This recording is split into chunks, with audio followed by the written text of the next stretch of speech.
Hello, Jessica. Hi. We are back and we're almost finished with the quilt. And I just want to do a quick recap from what happened yesterday. So, we have this Valentine surprise quilt. Now we do have the pattern in a little paper. What's it called? There's your pattern. Anyways. This is, whenever you get your kit, this is what it will look like. So, and it's got the pattern on top, and then it also, this thing does not want to focus. Can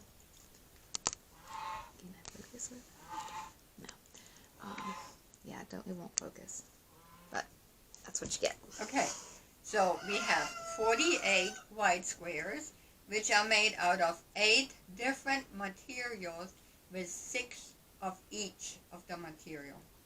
Then we have 177 red squares, 88 different materials that have 2 of each, and then 1 fussy cut little Nomi material. So that is what's in this quilt. And as you know, I opened it up and I sorted the red. I put the red aside. Then I laid down my 8 different white squares on the table and I went the row, up and down, and I repeated that. The only time I couldn't do it was on the second row. I had to skip one. Otherwise, it would have hit the same material at the same place. So, anyway, this is a text. It's coming in. Why don't we put that phone on silent? Okay, Jessica. Now, I have finished here. I'm not finished, but I have no ironing. Remember, I said there was only finger pressing from the first row to the right, the second row to the left, and so I'm on my last row. I have left, like in the pattern, the 2 whites and then the red square. So there's my 2 whites that are left over, and here's the rest of the red. So it should be, since it's 15, be 13, should be 13 reds. If we count correctly, then there's 13 reds left here. And I'm gonna start. So I'm using this one and that one, and I better turn on the machine. And all you have to do is just lay them on top. There is no pinning necessary, and just keep the same 1/4 inch or whatever. Oops. Turn your stitch lengths to about, I have it between 2 and 3. I don't know what it is on my feet. It doesn't need to be too tiny, and it doesn't need to be too big either. Just and since I wasn't a very big stitch at the beginning, so I'm just gonna go over that. Okay. So since it's 15 rows, I'm back to like my first row. I'm pressing to the right. So finger press to the right. And then I just keep taking off the stack that I had turned over after I was through with the first. And just finger press to the right. So I'm going to be just as surprised as you are, because I had not seen this quilt on how it's going to look, because after every row, I just pushed it back, so I got this pile pushed back here.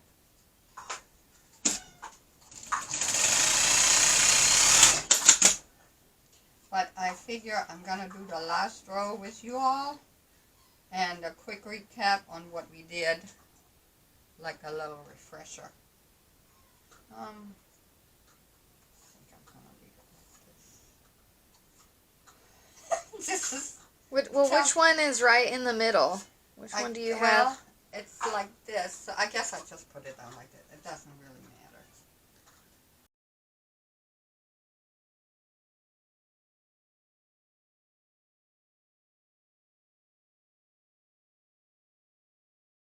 scrapbooks. There's so many cute materials in here. I really had a lot of fun sewing it because it was so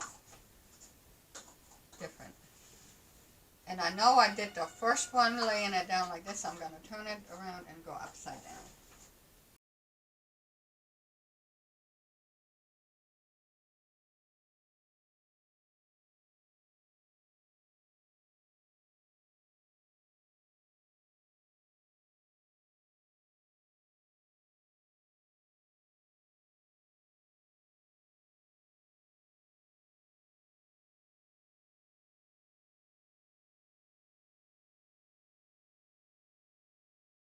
Okay.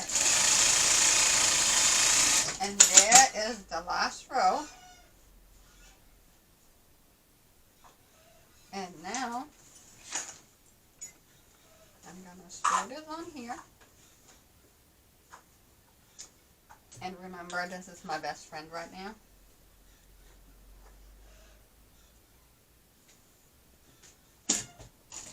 Some people use stilettos, but all you need is a seam ripper. Any seam ripper is going to work.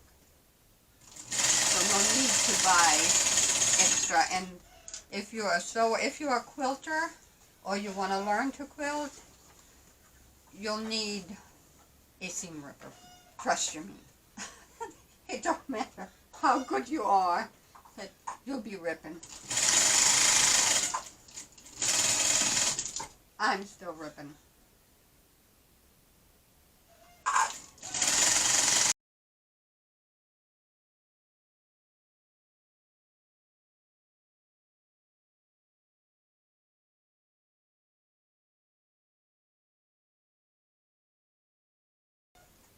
You can feel it nesting.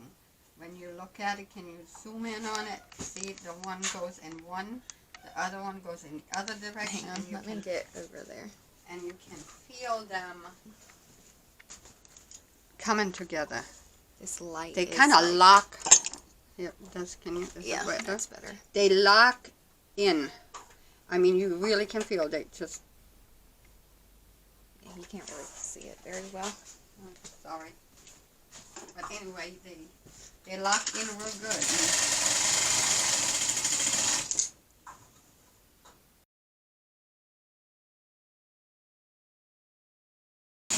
Let's put it this way. They lock in real good if you kept your seam allowance at the same distance.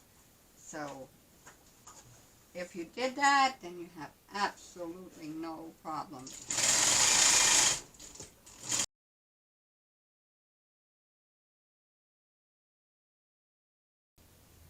And yes,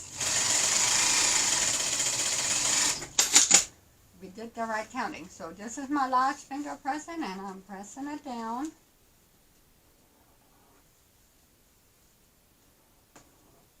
So press it to the right. I always press this seam in one direction down to the right. So all these seams went down to the right on every row.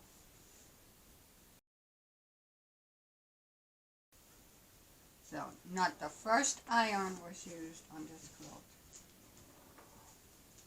So if you don't have an iron, it's not necessarily necessary.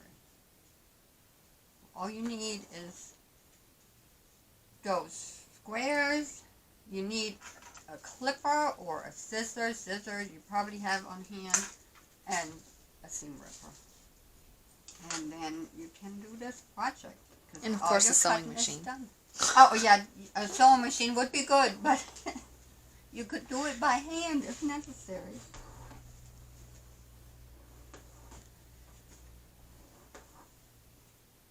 And there it is. Now let's take it over to the sign wall and hang it up and see how it turned out. I'm kind of excited to see what we got here.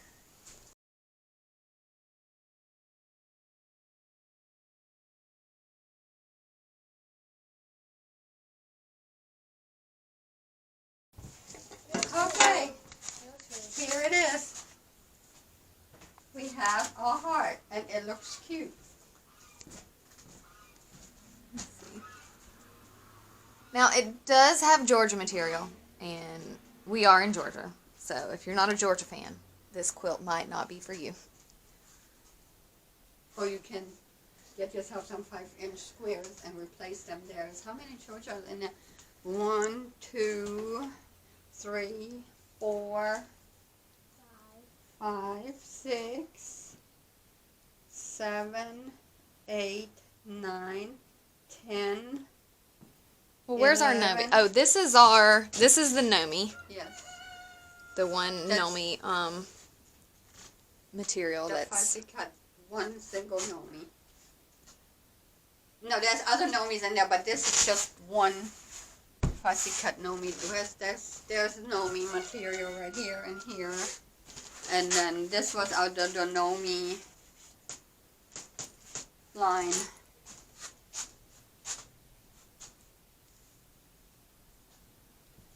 So there it is.